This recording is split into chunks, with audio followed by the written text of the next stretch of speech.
Hi, my name is Thais Gibson, and I'm the creator of the Personal Development School. This is your daily breakthrough video, and in this video, I want to talk to you about 4 major stages for the dismissive avoidant as they become more secure. So I decided to make a series of this just because I basically had so many people going through these stages inside PDS and sometimes being confused. We can almost go through like a minor, like not identity crisis, but just confusion because we can be so used to being a certain way at the subconscious level that as we heal and change and grow, sometimes we're like, wait, why do I feel normal? Or why do I not get triggered by things? And it can actually be strange. And I wanted to share the different stages and what you can expect and what will come up and, all these different things. And specifically for each of the attachment styles, what they will individually and independently feel as they go through some of these different stages. So the very first stage, and this is the same across all attachment styles, becoming secure, is the feeling you're feeling stage. Now, for dismissive avoidance, the unique thing about them is it's more like, to a certain degree, the dismissive avoidant thinks their feelings. And it's not that they really are thinking their feelings, because what's actually happening is, if you could watch it in real time, it's sort of like they would actually feel an emotion as feedback, then push it down, and then now they're cognitively trying to understand it, right? And so it's almost like this quick chain reaction of events that's taking place sort of between the conscious and subconscious mind, or subconscious up to the conscious mind. And they'll start to notice things more and more, and especially cognitively understand. And for dismissive avoidance, the really valuable thing that happens in this stage is they start to realize that their defectiveness wound is just a belief. And there's usually some sort of like profound realization, like, oh, all human beings have flaws, and it doesn't make them defective at their core. And they can almost create some space between themselves and like these chronic feelings of shame that do often tend to take place a lot. And sometimes there can be positive adjustments in the dismissive avoidance internal dialogue that starts taking place as well, where they're not beating themselves up so much. They start to notice their thoughts more. They start to be disidentified from their thoughts, observe their thoughts more, and not be so like taken over by their thoughts and feelings of shaming themselves, which tends to be the sort of subconscious comfort zone. So there will be a lot more awareness in this stage, sometimes more things coming up, sometimes more realizations. This can be a tough stage for anybody because we start recognizing all of our patterns. And sometimes we have to dig into our past a little bit and be honest with ourselves about things and really look. And for the dismissive avoidant, especially more than any other style, so much of their personality has basically been built around trying to avoid looking at themselves at all costs, right? Because they associate, oh, me at my core as being shameful, defective, these sorts of things that, again, are not who the DA is, but what they acquired as a result of being imprinted through usually emotional neglect being one of the major causes.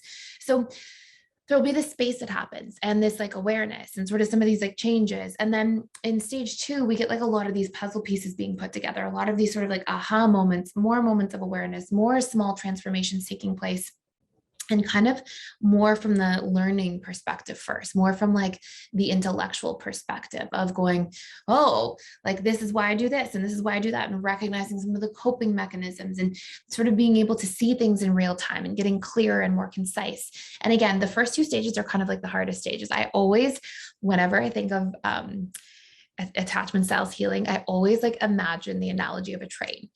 And you see a train, and as it like starts off the tracks, it's like so slow and it just chugs along and it's so slow, but you're like, I'm on a train, like, okay, and then it picks up speed and it picks up more speed, and then it's just kind of gliding along so easily and like in this frictionless way. And I always think of that as being like our healing journey. Like we chug along, but we're like, I'm healing, I'm here, I'm doing it, I'm showing up.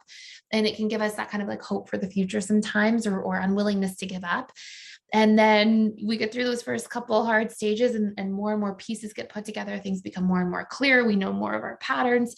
And all of a sudden, just in those 2 stages, we've changed the trajectory of our lives, because now it's like we would have just been here and now we're going here. And our whole life will be a little bit different every day because of the awareness we have now, because of the patterns we've noticed, because of the lack of, continuing down that same path over and over again, expecting a different result, right? And just that. But then we get to stage 3, and stage 3 is my favorite stage. Sometimes it's still a challenge at times, but it's like the transformation stage. I love seeing people go through this. And it's like like for DAs specifically, they often become more warm, more emotionally available.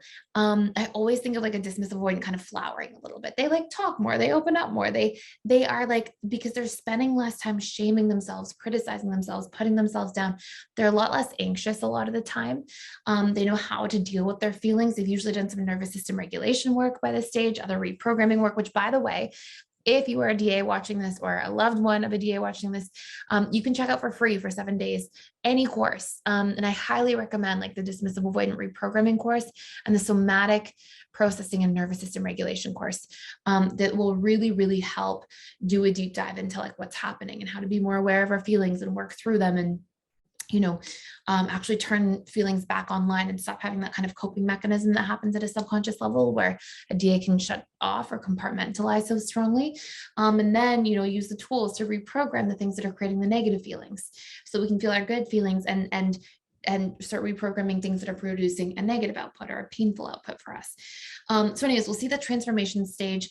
We'll see DAs become less anxious, more regulated, more calm, more open in this stage. So much less shaming of self, more compassion. And again, I said this in the other parts of the series, it's not perfect. It doesn't mean that you're going to like get on this train and like everything's just linear and you just, no blips ever. You're a human and you're going to have the whole human experience during this process, but you're going to thank yourself for it if you keep showing up for yourself and just don't give up on yourself. And it's going to be like these bumps. You're going to see like these huge growth, like, wow, I feel amazing. I feel so good. I couldn't believe I felt so bad this whole time, or not always, but I honestly have seen a lot of that. I felt like that during my own healing process.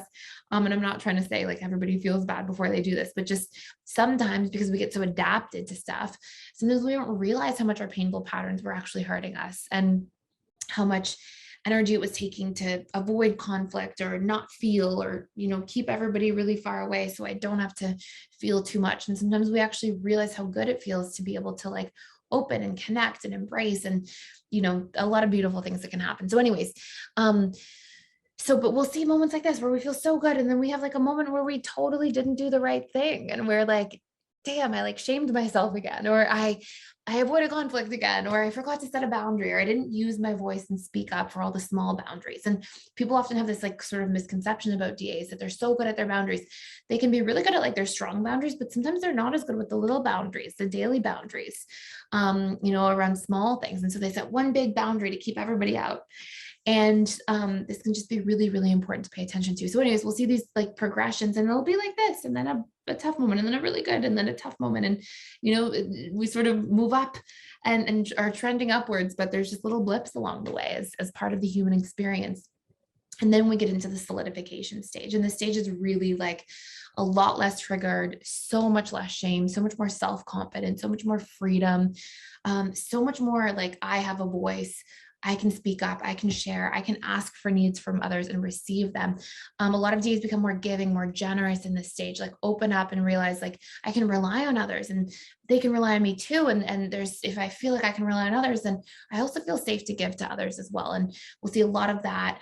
We'll see a lot less fear of conflict, a lot less running away from conflict, and a lot less anxiety, more of a feeling of like being in your body, being safe in the world. DAs often don't realize that they're carrying this like chronic sense of not being safe. But with some nervous system regulation work and reprogramming, you'll feel like, oh, I'm not feeling this like low level anxiety or fear all the time at a deep level, just kind of lingering in the background. And again, that usually comes with reprogramming core wounds and not feeling so afraid of vulnerability. So anyways, these are some major stages to pay attention to. That fourth stage is the solidification stage. These things come online, they become more of your new subconscious programming. These things start working on your behalf.